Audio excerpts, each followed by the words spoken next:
ರಾಜಕೀಯದಲ್ಲಿ ಸಂಪುಟ ಪುನರ್ರಚನೆಯದ್ದೇ ಒಂದು ಸರ್ಕಸ್ ಆಗಿಬಿಟ್ಟಿದೆ. ಬಹಳಷ್ಟು ಸಚಿವರುಗಳು ಲಾಬಿಯನ್ನ ಕೂಡ ಹೂಡಿದ್ರು.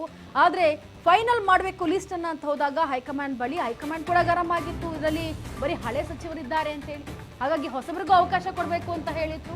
ಇದೇ ವಿಚಾರವಾಗಿ ಒಂದು ಸಂಪುಟ ಸರ್ಕಸ್ ನಾಳೆ ಕ್ಲೈಮ್ಯಾಕ್ಸ್. ಡಿಕೆ ಸಂಪುಟ ಸೇರೋ 2ನೇ ಪಟ್ಟಿ ನಾಳೆಯೇ ಔಟ್. ದೆಹಲಿಗೆ ತೆರಳಿರುವಂತಹ ಸಿಎಂ ಡಿಕೆ ಶಿವಕುಮಾರ್ ನಾಳೆ ಬೆಳಗ್ಗೆ 9:30ಕ್ಕೆ ಫ್ಲೈಟ್ ಹತ್ತಲಿರುವಂತಹ ಡಿಕೆಶಿ. ನಾಳೆ ದೆಹಲಿಯಲ್ಲೇ ವಾಸ್ತವ್ಯ ಹೂಡಲಿರುವ ಸಿಎಂ ಡಿಕೆ ಶಿವಕುಮಾರ್ ನಾಳೆಯ ಹೈಕಮಾಂಡ್ ನಾಯಕರ ಜೊತೆ ಮಾತುಕತೆಯನ್ನು ನಡೆಸ್ತಾರೆ. ಹೈ ವೋಲ್ಟೇಜ್ ಮಾತುಕತೆ ನಂತರ 2ನೇ ಪಟ್ಟಿ ಬಿಡುಗಡೆ ಆಗುವಂತಹ ಸಾಧ್ಯತೆ ಬಹುತೇಕವಾಗಿದೆ. ಸದ್ಯ ಡಿಕೆ ಸಂಪುಟದಲ್ಲಿ ನಡೆಯುವಂತಹ ನಾಳೆ ಮೀಟಿಂಗ್ನಲ್ಲಿ ಯಾವುದು 2ನೇ ಪಟ್ಟಿ ಫೈನಲ್ ಆಗಬೇಕಿತ್ತು, ಯಾರೆಲ್ಲ ಹೆಸರುಗಳನ್ನು ಫೈನಲ್ ಮಾಡಿದ್ದಾರೆ, ಎಲ್ಲವನ್ನೂ ಕೂಡ ನಾಳೆ ಪಟ್ಟಿಯಲ್ಲಿ ಯಾರ್ಯಾರ ಹೆಸರು ಉಲ್ಲೇಖ ಆಗುತ್ತೆ ಅಂತ ಔಟ್ ಆಗುತ್ತೆ.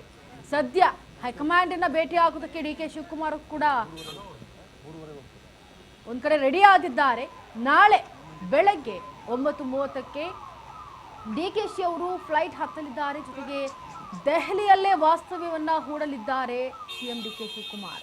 ನಾಳೆಯ ಹೈಕಮಾಂಡ್ ನಾಯಕರ ಜೊತೆ ಹೈ ವೋಲ್ಟೇಜ್ ಮಾತುಕತೆಯನ್ನು ನಡೆಸಿದ ನಂತರ 2ನೇ ಪಟ್ಟಿ ಬಿಡುಗಡೆ ಆಗುತ್ತೆ. ಡಿಕೆ ಸಂಪುಟದಲ್ಲಿ ಯಾರಿಗೆಲ್ಲ ಲಕ್ ಇದೆ, ಯಾರಿಗೆಲ್ಲ ಕೋಕು ಕೊಡ್ತಾರೆ, ಯಾವ ಹೊಸಬರಿಗೆ ವೆಲ್ಕಮ್ ಮಾಡ್ಕೊಂಡಿದ್ದಾರೆ, ಎಲ್ಲವೂ ಕೂಡ ನಾಳೆ ಪಟ್ಟಿ ಫೈನಲ್ ಅಂದ್ರೆ ಪಟ್ಟಿ ಬಿಡುಗಡೆ ಸಮಯದಲ್ಲಿ ಗೊತ್ತಾಗಲಿದೆ. ನಾಳೆ ಫೈನಲ್ ಆಗಿರುತ್ತೆ.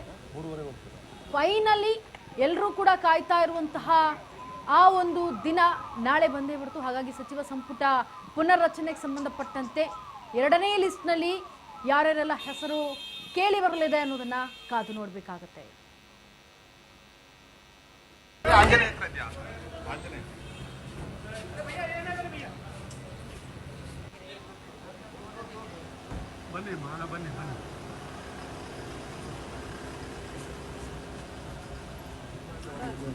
ನಮಸ್ಕಾರ.